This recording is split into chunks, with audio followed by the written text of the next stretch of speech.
김찬용의 다정한 미술관.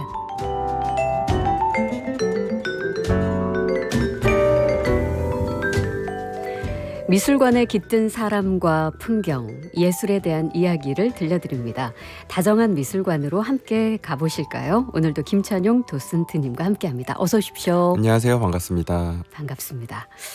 미술 좀 어려워해요, 제가. 그런데 워낙 코너명이 다정한 미술관이기도 하고 또 계속해서 이 시간에 우리 김찬용 도슨트께서는 또 우리 청취자들을 만나오셨으니까 앞으로도 잘 부탁드리겠습니다. 네, 사실 뭐 다정한이라고 되어 있지만 좀 더 정확하게 접근하자면 전 다정하다기보단 그냥 내향인 미술관이 더 맞을 것 같기는 내향인 한데요. 미술관. 저는 다정한 느낌보단 그냥 좀 조용한 느낌이긴 하지만 네. 최대한 좀 더 다정하게 느끼실 수 있도록 앞으로 더 노력해서 좀 많이 소개해드리겠습니다. 네.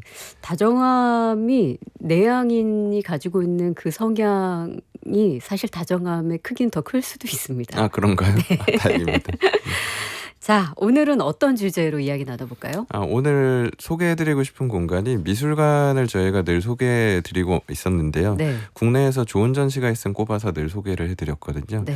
지금 만나보시면 좋을 것 같은 전시는 용산에 가시면 아모레 퍼시픽 미술관이란 공간이 있고요. 네. 이 공간에서 전시가 두 개 다 시작은 4월 1일에 되었고 한 전시는 5월 16일에 끝나고요. 다른 하나는 8월 2일에 끝나는 전시로 네. 먼저 끝나는 건 백남준 리와인드 앤 리핏이라고 해가지고 백남준의 회고전, 네. 개인전에 해당하는 전시가 1층에서 무료로 네. 보실 수 있게 진행이 되고 있고요. 네. 네. 소장품전인 APMA 챕터 5란 전시가 8월 2일까지 보실 수 있고 네. 이 전시 같은 경우엔 APMA가 보통 미술관 이름을 요즘 줄여서 많이 얘기하다 보니까 아모레 퍼시픽 뮤지엄 오브 아트라는 걸 줄여놓은 거여서 네. 우리 뭐 뉴욕 모마 미술관이니 아니면 뭐 서울시립미술관 세마 이런 식으로 부르는 것처럼 아모레 퍼시픽 미술관이 가지고 있는 작품을 지금 볼 수 있다라고 참고해 주시면 좋을 것 같아서 네. 오늘은 백남준을 좀 중심으로 만나보려고 하고 있습니다. 네. 용산에 있는 아모레 퍼시픽 미술관에서 열리고 있는 전시 두 가지를 지금 소개해 주셨는데 백남준 리와인드 리핏 전시 그리고 아모레 퍼시픽 미술관이 가지고 있는 소장품 특별전 이 두 전시의 좀 특징? 공통점이 있을까요? 두 전시의 공통점은 현대미술 조금 더 정확하게 얘기하자면 컨템퍼러리 아트라고 보통 얘기하던 밀레니엄 시대 이후 현재의 예술을 좀 집중 조명할 수 있는 전시다라고 봐주시면 좋을 것 같고요.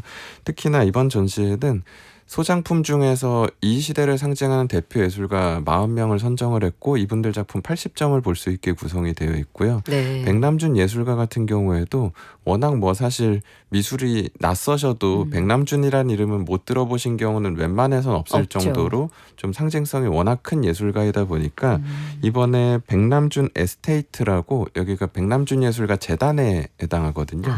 사실 백남준 선생님이 직계자손은 없으시다 보니까 네. 조카분께서 이런 작품 관리나 혹은 전시 기획에 있어서 직접 뭐 저작권이나 컨택할 수 있는 재단을 운영하고 있다고 보시면 되고 이 공간하고 직접 협업해서 만들어진 전시이기 때문에 백남준이라는 예술가의 작품을 좀 제대로 볼 수 있게 지금 구성되어 있다라고 네. 생각하시면 더 좋을 것 같습니다. 네. 많은 분들이 왜 이 시기에 백남준의 전시인가 이 지점에도 좀 궁금할 것 같거든요. 특별한 이유가 있을까요? 올해가 사실 백남준 선생님이 작고하신 지 20주기가 되게 되어 있거든요. 네. 2006년에 작고하셨기 때문에 사실 세계적인 거장 중에 그 우리나라 출신 예술가 중에 세계 미술사에 이렇게 대놓고 한 장르의 창시자라고 이름을 남긴 예술가가 아직은 사실 존재하지 않는 백남준밖에 없는 유일무이한 유일하시군요. 존재이시다 보니까 20주기가 된 만큼 백남준이란 예술가를 좀 잘 조명해보자 네. 라는 의미에서 기획됐다고 봐주시면 좋을 것 같고요. 그래서 사실 올해는 잘 찾아보시면은 국내 여기저기서 사실 백남준 예술가 전시가 좀 등장할 겁니다. 아, 그래요? 예를 들어 제가 알기로는 5월부터는 화이트 큐브 갤러리라는 그 압구정 쪽에 있는 갤러리에서도 백남준 선생님 주제의 전시가 있기도 하고요. 네. 용인 쪽에 위치해 있는 백남준 아트센터에서도 이 20주기를 맞이해가지고 백남준을 조명하는 다양한 기획을 선보이고 있기 때문에 올해는 백남준의 해라고 할 수 네. 있는 이벤트다라고 생각해 주셔도 좋을 것 같습니다. 그 전시마다 각 기획의 주제나 특성은 조금씩 또 다를 수 있으니까 여러 군데 다니시면서 이 백남준 아티스트를 만나보시는 것도 좋겠네요. 맞습니다. 뭐 네. 시기별 작품을 소개하는 경우도 있고요. 혹은 다른 뭐 예를 들어 비디오 아트나 미디어 아트 기술에 연계되는 후배 예술가하고 엮어서 전시를 아, 보여주시는 경우도 네. 있고 해가지고 그게 어찌 보면 큐레이터의 영향에 따라서 그렇죠. 굉장히 달라지기 때문에 네. 어딜 가셔도 다 좀 다채롭게 보실 수 있을 것 같습니다. 네. 백남준 작가를 떠올리면 많은 분들이 그 뭐 어떤 파격, 충격 그리고 앞서간 시대를 앞서간 그런 예술가 그리고 또 혹은 미래를 예지한 작가 이런 식의 수식어가 많이 붙기는 하는 것 같은데 저는 이제 아까 소개해 주신 백남준 리와인드 리핏 전시다 이렇게 그 제목을 소개해 주실 때 이 전시 제목이 좀 재밌다고 생각했거든요. 그러니까 우리말로 풀이하면 되감기, 되풀기 이런 뜻이잖아요. 네네. 특별히 이 주제를 담은 이유가 있을까요? 이건 뭐 정확히는 사실 그 아모레퍼시픽 미술관 하계사님 그 큐레이터님이 더 정확하게 얘기해 주시겠지만 이건 한 명의 애호가이자 저도 관람객으로서 상상을 해본다면 네. 백남준이라는 예술가는 말씀하셨던 미술계에서도 뭐 성각자, 선지자 이렇게 소개될 만큼 패러다임이 바뀌는 시대에 그 매체를 이용해서 미래를 미술이란 언어로 완벽하게 뭐 예상도 아니고 거의 예측을 해냈다라는 평가를 받는 예술가이다 보니까 네. 리와인드 앤 리핏이란 이야기도 그 시대에 바라봤었던 인류가 백남준을 바라보는 시선하고 세월이 지난 지금 우리가 백남준을 봤을 땐 사실 훨씬 더 놀랍거든요. 그 당시엔 그냥 기괴한 사람이다, 네. 신비롭다 이런 정도의 느낌이었다면 세월이 지나고 우리가 그 시절로 다시 되돌린 다음에 다시 그 시간들을 돌아봤더니 이 사람은 진짜 마치 타임머신을 타고 그 시대로 와가지고 미래를 얘기하는 것처럼 예술을 했다라고 이 작품들을 통해 조명할 수 있다 보니까 네. 아무래도 리와인드 앤 리핏이라고 붙어 있지 않을까. 그 회고를 한다라는 네. 의미를 좀 강조했다라고 봐주시면 더 좋지 않을까 네. 싶습니다. 우리 김찬용 도슨트의 개인적인 그 해석이 더 마음에 드는 것 같습니다. 아모레퍼시픽 네. 미술관으로부터 전해 듣진 못했지만 예, 제가 내부자는 아니어서 저도 구경 갔다 온 입장이다 보니까 너무 네. 좋은데요. 자, 그러면 백남준이라는 아티스트 뭐 한 번쯤은 들어봤지만 이 아티스트는 어떤 분인가 좀 소개를 해주신다면요. 네. 백남준 선생님은 1932년 서울에서 태어난 예술가인데요.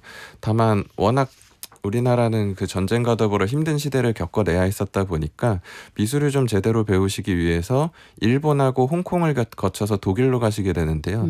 특이한 건 처음엔 사실 미술을 배우셨던 게 아니라 음악하고 미학을 원래 배우셨었는데 그래요. 독일에 가서도 사실 음악을 원래 먼저 공부를 하셨었거든요.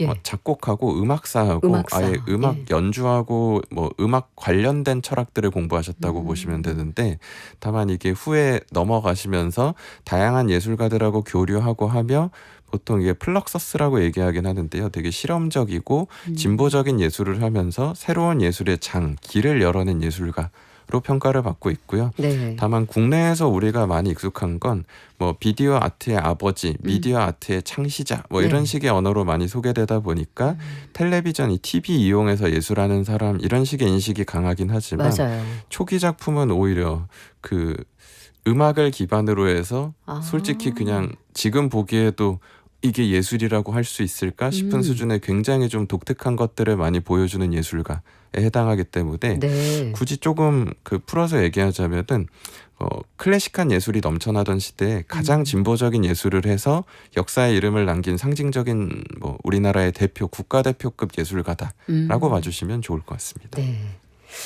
아까 말씀 중에 어려운 용어 하나 등장해서 그거 좀 알고 싶은데요. 플럭서스라고 이야기해 주신 이건 어떤 예술 운동인가요? 이게 플럭서스가 흐른다란 의미에서 온 거라고 하고요.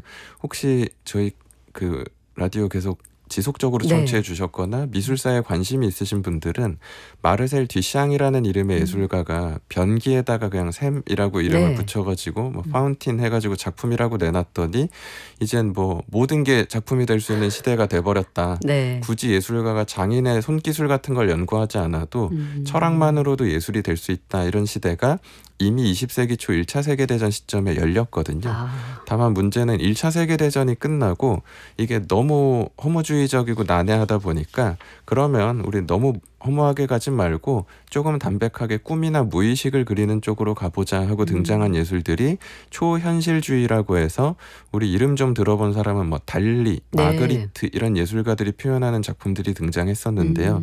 이들이 사실 같은 계보에 있거든요. 우리가 아는 뭐 예를 들어 인상파니, 르네상스니 이런 계보를 깨고 나오는 예술가들에 해당해가지고 그 플럭서스라는 그룹은 이들에게 존경을 표현했었던 사람들이라고 보시면 좋을 것 같아서 네. 이 당시에 그 조지 마키나우스라는 예술가가 우리는 이 다다이스트들에게 존경을 표현하면서 원래 이들이 우리 네오 다다라고 이름을 활동해볼까 싶다라고 선배한테 조언을 구했는데 그 선배분께서 아니 니네 이미 플럭서스라고 흐른다라는 그런 이름으로 활동을 하고 있다며 좀 쉽게 얘기하자면 네. 고인물 되지 않고 우린 끊임없이 변화하는 걸 추구하겠다라고 니네 활동하고 있다면 그 이름이 오히려 가볍게 진짜 얘기하자면 더 힙하다. 네. 괜히 무슨 이슴 뭐 이런 식으로 사조처럼 가는 거 멋없다 해가지고 네. 그런 플럭서스로 활동하자 해서 시작된 게 운동이라고 봐주시면 좋을 것 같고요. 가장 결정적인 특성은 말 그대로 변화하지 않고 늘 새로움을 시도하는 예술가들이 이 플럭서스 예술가들이라고 봐주시면 더 좋을 것 같습니다. 플럭서스 흐른다. 뭔가 기존의 보수적인 어떤 그런 미술의 형태의 틀을 깨고 새롭게 변화한다. 머물지 않는다. 뭐 이런 뜻이겠네요. 정확합니다. 네, 그러면 플럭서스를 대표하는 예술가나 작품 뭐 있다면 어떤 게 있을까요? 우리가 알만한 것 중에는. 이게 국내에서는 플럭서스가 워낙 좀 굳이 얘기하자면 매니아틱하거나 너무 학술적인 미술 장르에 해당하긴 해가지고 진짜 애호가가 아니시면은 좀 낯선 예술가가 오히려 대다수일 것 같긴 한데요. 그럼에도 백남준을 좋아하거나 이 장르에 호기심이 있으시다면 들어보셨을 수 있는 독일의 약간 국민 예술가로 네. 평가받는 사람이 요셉 보이스라고 백남준에게도 실제로 많이 영향을 줬었던 동료이자 약간 선배격에 해당하는 예술가가 있고요. 이 예술가의 대표 작품 몇 개 소개해드리면 제가 좋아하는 건 칠천구루의 떡갈나무라고 해가지고 네. 이게 카셀 도큐멘타라고 5년에 한 번씩 하는 전 세계 최고 권위의 학술예술제가 독일 카셀에서 열리거든요. 이때 이제 요셉 보이스라는 사람이 이제 후원도 받고 해서 참나무 7,000그루하고 네. 현무암 돌덩어리 7,000개를 끌어모은 다음에 네. 그 행사장 입구에 첫 세트 한 쌍을 이렇게 심고 네. 이제 사람들이 원하는 데를 설문해가지고 도시 곳곳에다가 7,000개를 5년 동안 심은 다음에 마지막 그루를 다시 입구에다가 심는 행위를 이어가게 되거든요. 네. 뭐 안타까운 건 본인이 마지막 그루 심을 때는 작고 하시는 바람에 후원자들과 함께 이렇게 심어놨는데요. 우리가 예를 들어서 뭐 조각이라고 얘기를 하면은 미켈란젤로가 만든 다비드상이나 로댕이 만든 뭐 지옥의 문 이런 걸 떠올리는데 이 요셉 보이스라는 사람은 우리가 사는 시대에는 굳이 막 그런 돌 깎고 뭐 이런 것만 좋은 예술 아니고 어찌 보면 너무 차가워 보였던 도시에 나무 한 그루 조형적인 돌이 하나의 쌍으로 맺어져 있는 것만으로도 어차피 정답은 안 정해놨기 때문에 네. 누군가는 음과 양의 조화로 볼 수도 있고 누군가는 변화하는 뭐 다음 세대와 자리를 지키는 보수의 과거의 세대로 볼 수도 있고 그 삭막한 도시를 채워주는 이런 것이야말로 사회적인 조각이다라고 보여주는 이런 형태의 좀 되게 요즘 언어로 얘기하면 퍼블릭 아트라고 얘기하든 공공성 짙은 형태의 누구도 살 수 없지만 누구나 동일하게 누릴 수 있는 이런 예술을 선보인 것들이 좀 많았고요. 네. 좀 기괴한 버전으로든 어떻게 죽은 토끼에게 예술을 설명할 것인가란 작품이 있는데요. 제목인가요, 그것이? 네, 제목인데 여긴 들어가시면은 전시장 안에 약간 동물 우리 같은 공간에 작품들이 막 뭔가 빼곡하게 드로잉이 붙어 있고 얼굴에 금박하고 꿀을 바른 요셉 보이스가 죽은 토끼를 끌어안고 앉아 있다가 관람객이 들어오면 일어나서 토끼를 데리고 다니면서 그 전시장에서 이상한 방언으로 네. 막 뭐 이러면서 작품 소개를 해줍니다. 행위 예술로 하는 거네요. 맞습니다. 네, 작품을. 근데 보면 그 당시 영상 기록을 보셔도 반은 뭐지? 라는 표정 짓고 있고 반은 막 웃겨서 웃는 거죠. 저거 뭐야? 네, 뭐 네. 개그야? 막 이러면서 보고 있는 거죠. 근데 그 굳이 은유하는 건 현대미술은 늘 형식을 파괴하면서 가기 때문에 대다수에는 이렇게 언어라는 건 생각보다 너무 좁은 표현 수단인데 거기에 매달려서 미술을 이해하려고 하면 한계가 있다라는 것에 대해서 실험하는 그런 작품이었다고 봐주셔도 좋을 것 같고요. 네. 아무래도 저희 라디오인 만큼 하나만 더 추천드리면 네, 네. 그 백남준 선생님의 멘토라고 보통 소개되는 분이 존 케이지라는 음악가가 있으신데요. 이분도 되게 좀 진보적 음악을 하셨던 분이고 이 당시에 제일 백남준에게 크게 영향을 줬다는 존 케이지의 음악이 4분 33초라는 곡이 있는데요. 네. 이 곡은 만약 저희가 방송에서 들으면 방송 사고가 돼버릴 수 있는 곡이거든요. 왜요? 악보를 보시면 예. 악보에 아무것도 없습니다. 그러니까 연주자가 들어와서 4분 33초 동안 그냥 가만히 4분 33초 앉아 있다가 네. 들어가는 게 음악이거든요. 그러니까 첫- 침묵의 음악이네요. 맞습니다. 그래서 첫 공연을 할 때는 사람들이 낯설다 보니까 뭔지도 모르고 들어갔다 보니까 한 1, 2분 지났을 때부터 웅성웅성 무슨 일 있나 소리가 네, 나고 네. 항의도 하고 하기 시작한 거죠. 왜 빨리 시작하지 않느냐. 그렇죠. 근데 예. 그 모든 소음 자체가 어찌 보면 아, 사운드가 음악이다. 음악이고 그렇기 때문에 이 음악은 상황에 따라서 언제 시연하느냐에 따라서 전혀 달라진다. 다른 환경의 음악을 만들어낸다는 거죠. 네. 이거 최근에 존 케이지는 이미 작곡하셨지만 그 존경의 마음으로 4분 33초 연주하는 공연 가보시면 환경 되게 재밌습니다. 첫 시연 땐 그렇게 막 항의하거나 웅성거렸는데 네. 이젠 아는 분들이 주로 와 있다 보니까 예. 다 같이 4분 33초 침묵하고 있다가 네. 끝나면 박수 치면서 브라보 막 하거든요. 그게 어찌 보면 허영일 수도 있지만 네, 네. 그런 네. 형식 파괴 실험을 아. 정말 많이 했었던 게 플럭서스였다라고 네. 봐주시면 좋을 것 같습니다. 그런 색다른 그 뭐랄까 작품 체험을 좀 해보고 싶다는 생각도 드네요. 그러니까 아는 듯 모르는 듯 그냥 정말 플럭서스처럼 그 흐름에 나를 맡겨서 역시 현대미술이란 이런 건가 하고 질문을 그냥 던지면서 감상하는 네네. 아주 설명만으로도 굉장히 재미있었습니다. 지금 얘기를 들어보면 사실 이제 당대 그런 좀 획기적인 작품을 만들었던 그런 예술가들을 생각해 보면 너무 낯설어서 좀 거부감이 들지 않았을까 이런 생각이 드는데 우리가 생각하는 백남준 아티스트의 작품은 말씀 주신 그 텔레비전을 이용한 그런 작품이 먼저 떠올라서 좀 신기하지만 뭐 그렇게 충격적이진 않다. 그런데 이제 초기 작품은 굉장했다면서요.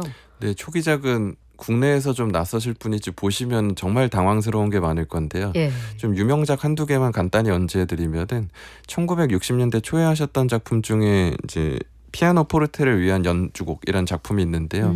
이건 이제 무대 위에 백남준 선생님이 올라가가지고 원래 음악 전공하셨다 보니까 피아노 원래는 잘 치시거든요. 네.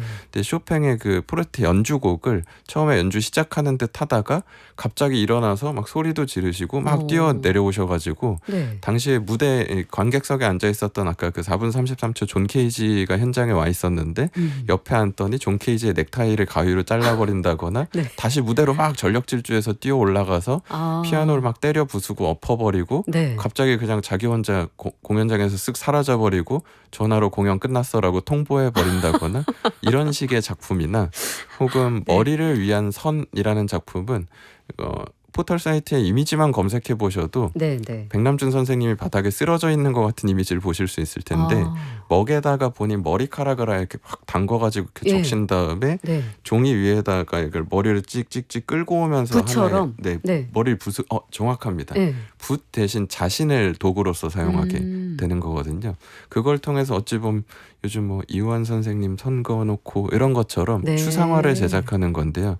이것도 말씀드린 기존의 우리 관점에서는 그 엘리트 회화라고 해서 회화라는 건 뭔가 되게 고상하고 사색하다가 선 하나 싹 그어야 될 것 같고 이런 느낌인데 너무나 투박하게 자기 몸을 이용해서 질질 끓으면서 그렇게 그려버리니까 서구 공간에서 서구적인 예술을 하지만 막상 동양적인 재료로 동양인이 그 모든 형식을 깨는 예술들을 자기 방식으로 하다 보니까 네. 이게 말씀드렸었던 기존의 보수적인 예술은 미술 문화 자체가 사실은 권력자나 정복자들의 수집과 어찌 보면 과시 문화에서 시작된 게 미술 향유 문화이긴 했었다 보니까 너무 소수만을 위해 존재하고 너무 보수적이다.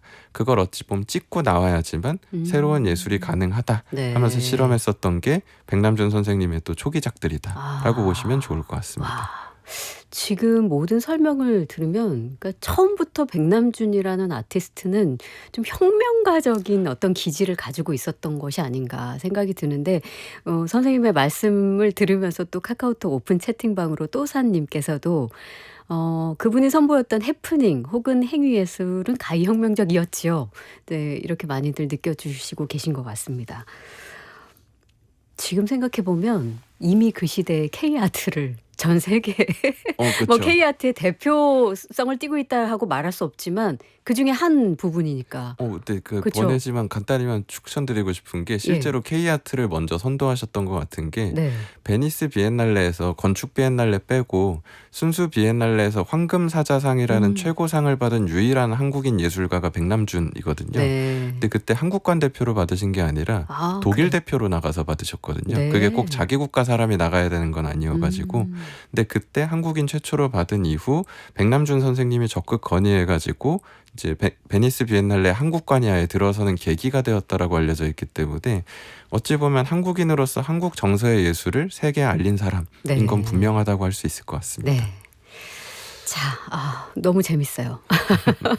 3198번 쓰시는 분께서 친정엄마가 다리가 아프셔서 방송 함께 지금 잘 듣고 계시다고 하시면서 또 응원을 보내주셨습니다.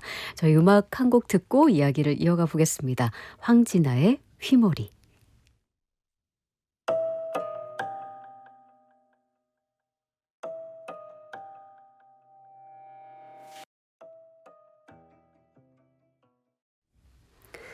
검은고 황진아님의 연주로 휘몰이 함께 들었습니다.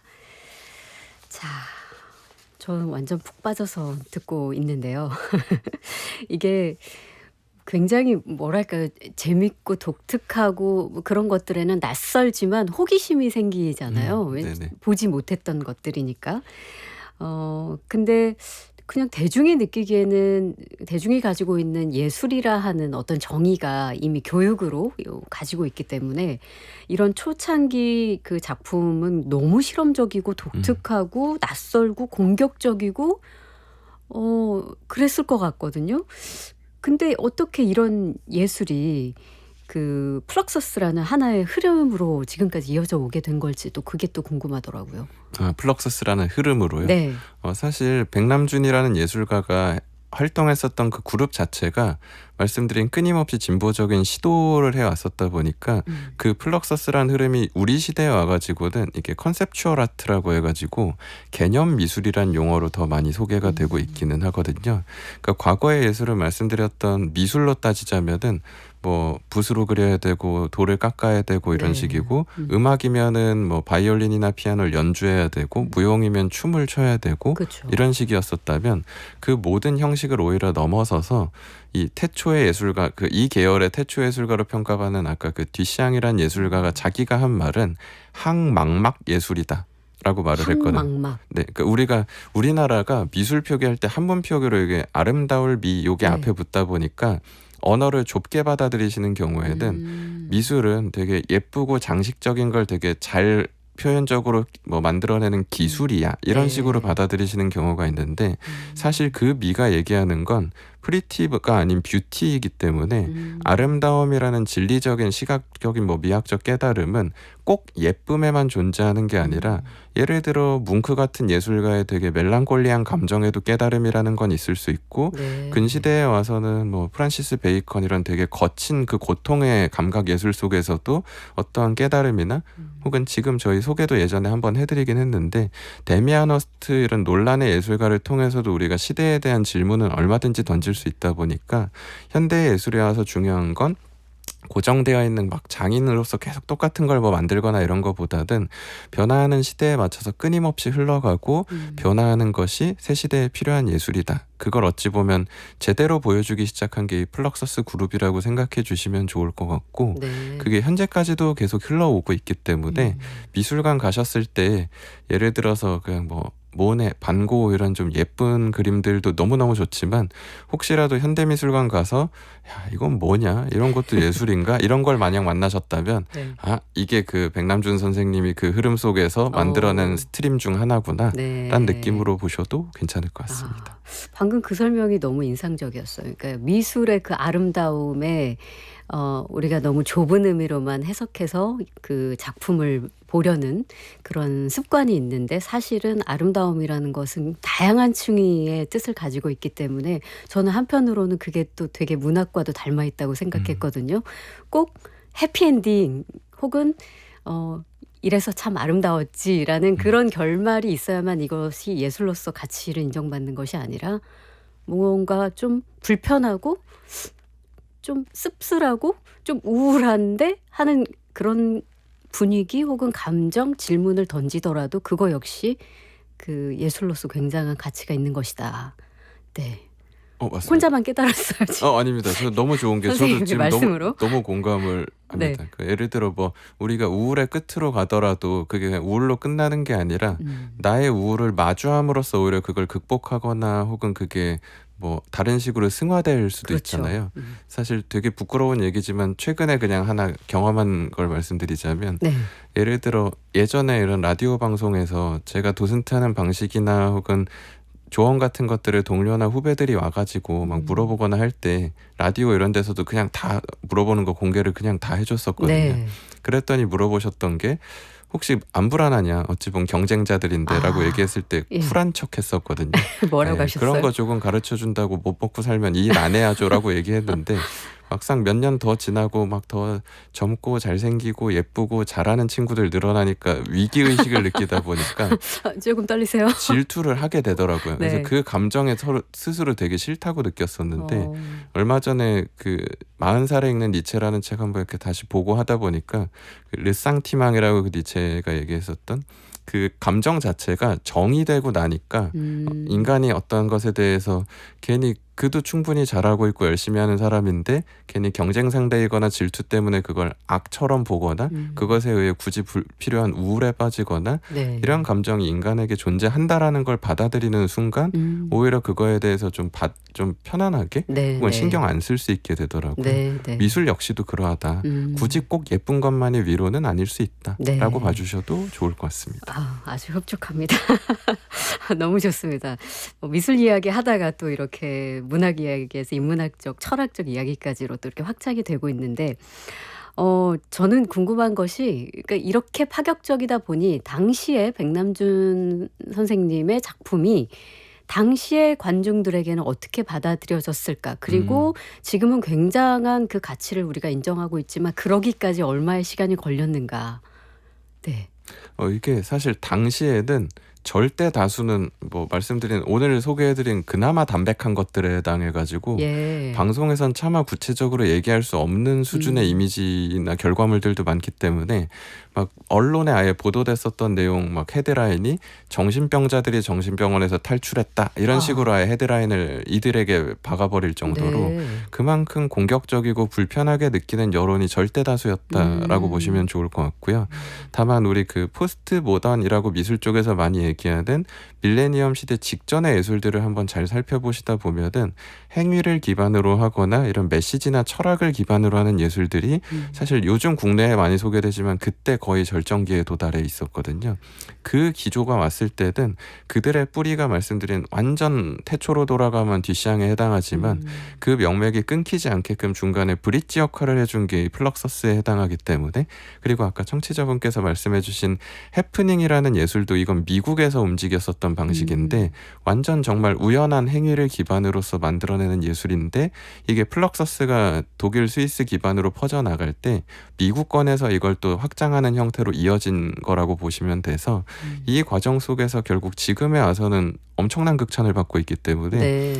뭐 수치적으로 얘기하자면은 1960년대 무렵에 이들이 등장한 이후 한 20-30년 안에는 되게 빠른 편에 해당하는 겁니다. 과거에는 뭐 보통 그래도 반세기는 지나야 평가가 그렇죠. 시작된다 이런 네. 경우가 많았는데 그래도 상대적으로 역사적 평가는 빨리 이루어졌다라고 볼 수 있을 것 같습니다. 네.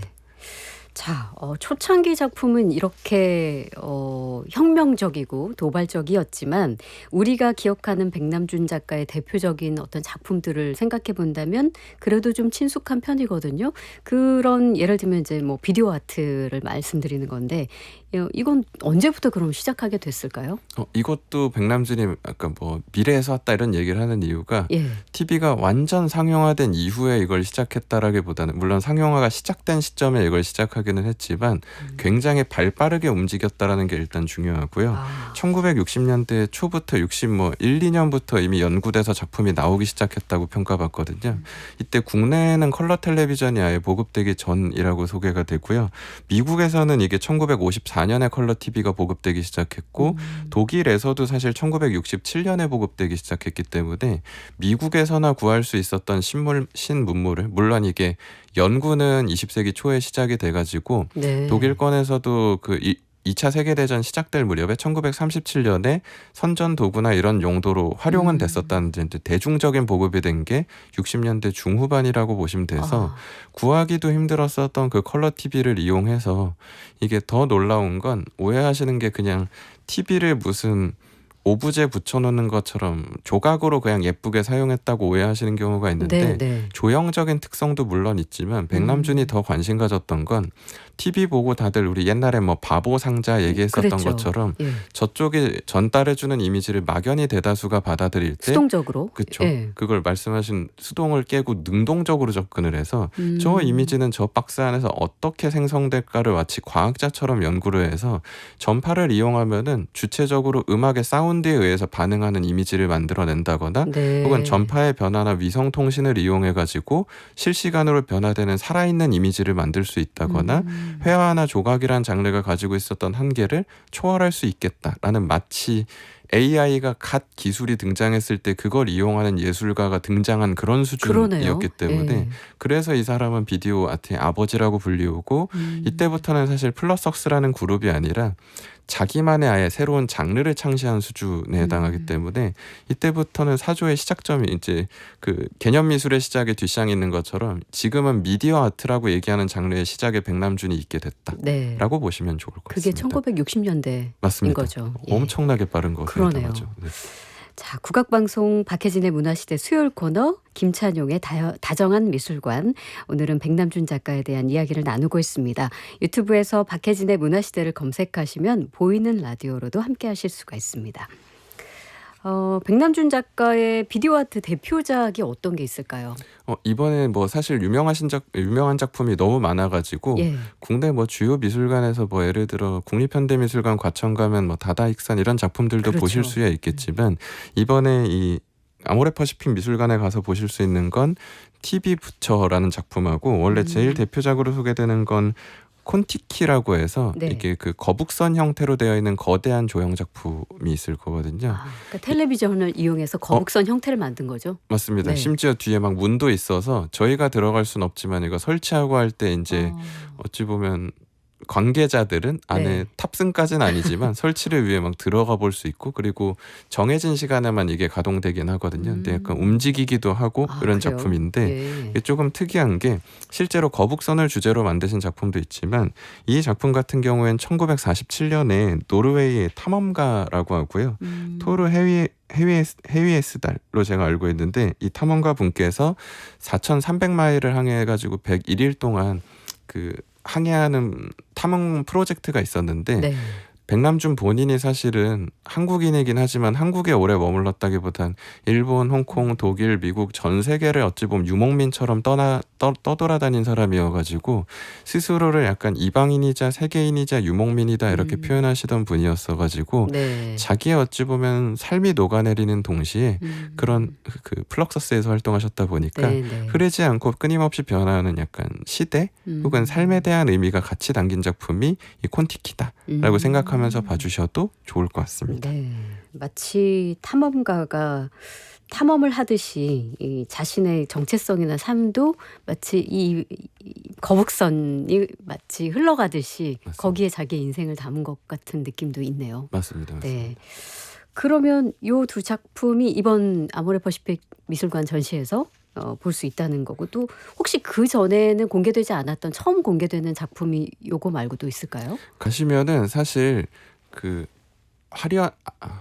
환상적인 정원이었나? 그 정원 가든이란 이름으로 붙어있는 작품이 있을 건데요. 그 작품하고 감시견이란 작품을 포함해서 그 내부에 들어가면 있는 대다수의 작품들은 네. 기존에는 사실 국내에선 볼 기회가 없었던 거다. 그래요? 말씀드린 예. 백남준 선생님의 재단에 해당하는 그 유가족들이 관리하는 것들이다 보니까 네. 이게 사실 기존에는 국내에서 컨택해서 전시되는 기회가 거의 없었어가지고 이번에 가서 보실 수 있는 대다수의 작품은 그 백남준 작품 중에서는 희소 가치가 좀 높은 것들 혹은 국내에서 보기 쉽지 않았던 것들이 좀 많이 소개된다라고 네. 봐주시면 좋을 것 같습니다. 네. 특별한 기회네요. 근데 진짜 그 백남준 그 아티스트의 작품은 굉장히 규모도 있고 그 세심히 다루어야 하는 작품이잖아요.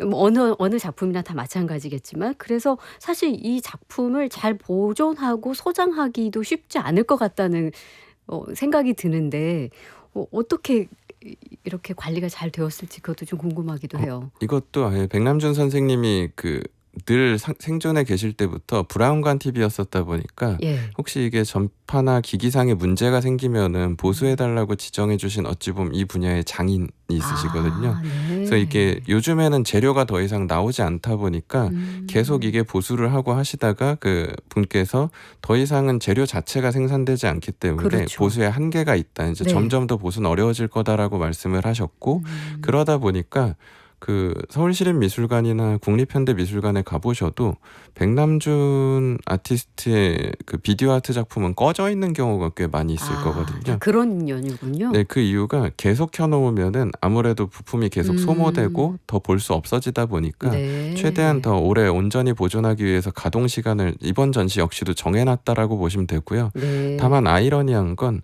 백남준이란 예술가 본인은 계속 진보하고 변화하는 사람이었다 보니까 분명 미래에는 이 TV라는 기술도 더 발전할 거고 그때가 되면 이 어찌 보면 본인의 작품에 있는 매체도 다른 것들로 대체될 거다라는 걸 예견을 하셨던 분이어가지고 네. 백남준의 정신에 따른다면 만약 요즘 LED가 나오면 LED로 바꾸는 것 또한 아마도 상관이 없는 예술가일 텐데 그랬겠네요. 근데 이게 또 소장하거나 보는 사람 입장에서는 그 테세우스 앱의 뭐 역설 막 해가지고 재료 다 바꾸면은 이게 과연 그 최초의 그것이냐. 모습이야라는 네. 그런 생각이 드는 것처럼 네. 바꾸지 말자 이런 의견이 훨씬 강하다 보니까 네, 네. 원본성을 유지하려고 좀 그러고 있다라고 보시면 좋을 것 같습니다. 자, 처음에 시작하실 때 작품 두 가지 소개를 해주셔서 이제 백남준 전시에 관한 이야기를 지금까지 해주셨다면 아모레퍼시픽 미술관 APMA의 챕터 5라는 제목을 가진 또 소장품 전시가 있는데 이 전시에서도 백남준 작가 작품 외에 또 다양한 작품이 전시가 같이 된다고요. 네, 말씀드린 중심에는 백남준 선생님 작품의 뿌리에 있다고 봐주시면 좋을 것 같고요. 챕터를 크게 세 개로 나눠놨더라고요. 다양한 문화적 시선, 세대 간 변화, 한국 현대 미술의 흐름이라고 나눠져 있어가지고 개인적으로 좋았던 건 첫 번째 방 딱 들어가자마자 중앙에 네. 그 국내에서도 사랑 많이 받는 데이비드 호크니라는 예술가의 네. 이분이 무대 장식도 하고 하셔가지고 기존에 좀 볼 기회가 없는 약간 설치형 작품, 발처럼 생긴 작품을 보실 수 있고 그 외에도 사실 그 로즈 와일리라고 예술의 전당에서 전시하면서 사랑을 많이 받았었던 회화 작가나 네. 혹은 우리나라의 김한기 선생님이나 네. 이번에는 직접 갔다 왔는데 김한기 선생님 작품은 없었던 것 같고요. 그런가요? 이우환 선생님 네. 작품이 있었고 개인적으로 좋았던 건 이불이라는 예술가 작품이 전 사실 제일 좋았었는데 네. 가서 보면은 그 크리스털하고 이 반사체 이용해가지고 되게 독특한 좀 미래적인 조각물 느낌인 동시에 주변 빛이라는 환경하고 반응하는 이런 현대적인 조형 작품. 이불이란 예술가는 지금 세계적으로도 워낙 그 자신의 존재를 계속 알려나가고 있는 예술가이다 보니까 말 그대로 세계 미술사 안에 있어서 거장들은 20세기에서 21세기에 어떤 예술을 했고 그 흐름 속에서 한국의 예술가 거장과 현대 어찌 보면 가장 활발히 활동하는 예술가들은 무엇을 보여주고 있는가 이걸 소장품을 통해서 한 번에 볼 수 있도록 기획되어 있는 게 네. 이번 이 소장품 전이다라고 생각해 주시면 좋을 네. 것 같습니다. 그 얘기만으로도 얼른 이 전시를 보고 싶다는 생각이 드네요. 실제로 3849 쓰시는 분께서도 꼼꼼하게 재밌게 설명을 해주셔서 백남준 작가님 전시 꼭 보러 가고 싶다고 또 이렇게 얘기를 해주셨습니다. 전시회 갈 분들 위해서 좀 팁을 주신다면요? 가실 때 네. 혹시라도 난 현대미술 조금 낯설어 가지고 가면 모를 것 같은데 어려울 것 음. 같은데라는 생각이 드신다면은 저도 이건 홈페이지를 통해 확인한 내용인데요. 네. 아모레 퍼시픽 미술관 같은 경우에는 도슨트가 운영되긴 하는데 계속 상설로 운영되는 건 아닌 것 같고요. 음. 사전에 공지를 하고 사전 예약 신청을 해서 진행하는 형태로 되어 있고 한 회차당 30명이고 온라인으로 이제 그 도슨트 신청 자체는 무료라고 해가지고 네. 입장권 있으시면은 무료 신청하시면 지금은 4월 27일 월요일에 10시 타임 그리고 3시 타임 이렇게 아예 음. 기획자분이 참여를 해서 되게 디테일하게 안내해주는 네. 도슨트가 준비되어 있다고 하니까요. 혹시라도 오늘 들으시고 가봐야겠다 네. 싶으시면은 월요일에 가시면 좀 제대로 더 들어보실 수 있지 않을까 싶습니다. 감사합니다.